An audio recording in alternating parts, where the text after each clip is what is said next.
we're going to move over here to our Seattle Seahawks, who, with the NFL draft having taken place a little bit ago, we looked at the draft picks. Bel Garcia, myself, Matthew Bermudez all took a look at those respective players that Seattle drafted. You can find that on the Circling Seattle Sports YouTube account. You just look up Circling Seattle Sports, and we'll see our draft preview, draft review sort of thing.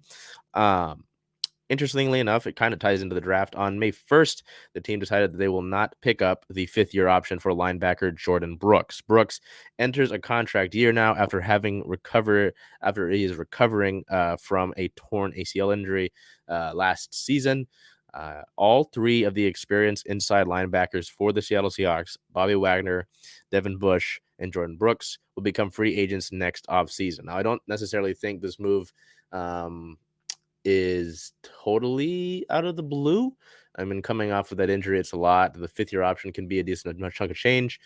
That might factor in. Seattle might want to have him on a different deal as opposed to that 5th-year option. It's tough with ACL injuries. Obviously, a lot of players in many different leagues come back from them, but not everybody does. So that could play a sort of factor there. But also, I mean, Brooks has nice speed. He's still a young linebacker. Was able to learn under Bobby Wagner for a few years and will continue to learn under him this year or with him this year since Bobby is back.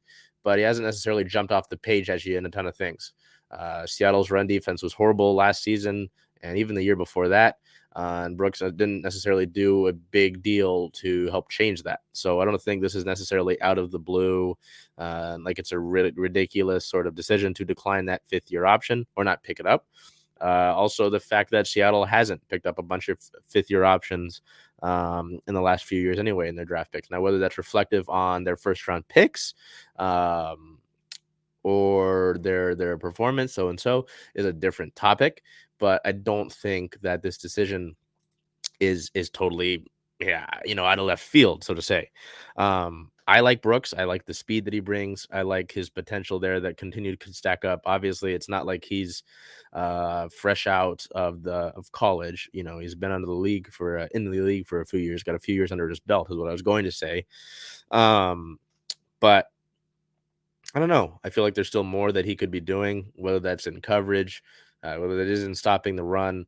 His name doesn't get mentioned in a bunch of leadership sort of things, so which is typically a middle linebacker sort of role in a lot of ways. So I don't know. It leaves there's some still to be desired. I'm not trying to trash Jordyn Brooks. I'm just saying it's not like picking up the 5th-year option would have been easy decision. Let's do it right now. So that's that for Jordyn Brooks. Again, I think it makes sense. That's the only real Seahawks news that there is. But with that being taken into consideration,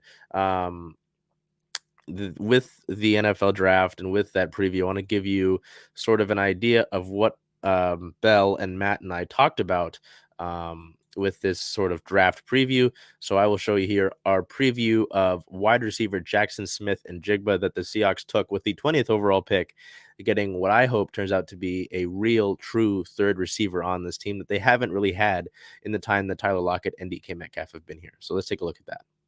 On to pick 20. I was hoping for something here at 20. I didn't really want to mess with offense at 5. I was like, go and get a top tier defensive guy at 5, and then let's mess with some offense, because you've never had unless I'm forgetting somebody here, which is entirely possible. You've never had a true third receiver when Tyler Lockett and DK Metcalf have been here, and Seattle went and they got ideally that, again, a lot of things can happen. In Jaxon Smith-Njigba out of the university, I gotta pronounce the Ohio State. I'm trying to I almost said a bad word. Trademark word the out of the Ohio State University, the highest drafted wide receiver ever, the top rated receiver in the draft, and I think then it went 3 receivers after him. So it was like the first time there's ever been 4 wide receivers in a row in a first round ever. He did deal with a hamstring injury last year, but the reports were out of the combine that he showed great explosiveness and looked smooth en route, so that helped him smooth some things over.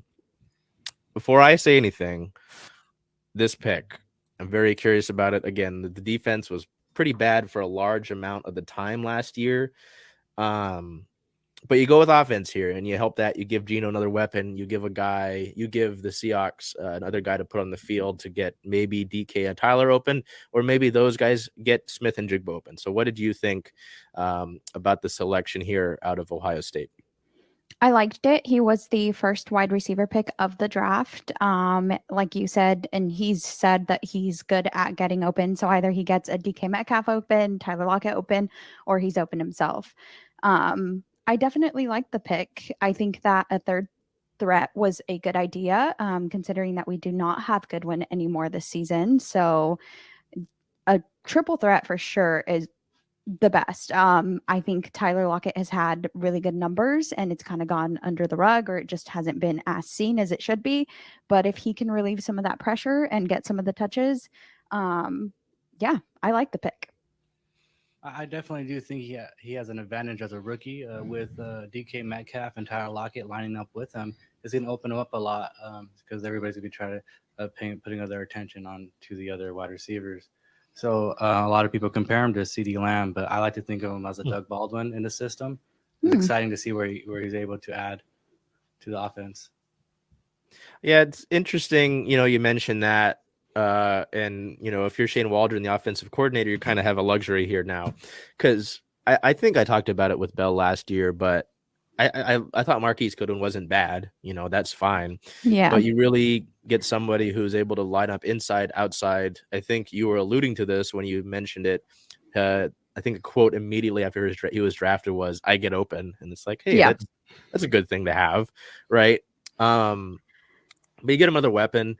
I know going into training camp, that was a battle. It was like, who's going to be the third guy? And Marquise Goodwin was a late training camp addition, I believe. And he took that role when he was healthy. You've had other guys. Freddie Swain used to be here. I think, was Swain actually with the Packers late? I think he was. I could be wrong. I'll look that up in the background. But, I know they drafted a few guys last year. Derek Young was there. There's just a bunch of guys that didn't pan out, right? And they go and spend a first round pick on a wideout here. So I mean, he was with Denver. That's who he was with. Never mind. He's with Miami now. Ignore Freddie Swain. But yeah, you haven't had a third guy in a while. To me, it feels like, and obviously it's great to have those two. But then you put him in the slot, or you move Tyler into the Right. slot, and imagine moving DK Metcalf into the slot, right? You can kind of mess around with things now. And it's like, even with Seattle right now, right? We just talked about Devon Witherspoon. We got Witherspoon and Woolen. Who are you matching up with if someone has a third guy? Not many teams have a third corner like that. If you're going to go man, if you're going to go defense, the guy, as he says, gets open. So, I really like it. I enjoy being able to have that sort of luxury there. I call it a luxury because, again, you haven't really had that to enjoy that third weapon. And then however Seattle chooses to get tight ends involved, whether that is Disley or Noah Fant, maybe Kobe Parkinson, you know what I mean? But definitely some options there, and excited for that. Going forward, just because, again, it's exciting to me because we really haven't had three solid guys in this era of Seahawks football with Pete Carroll.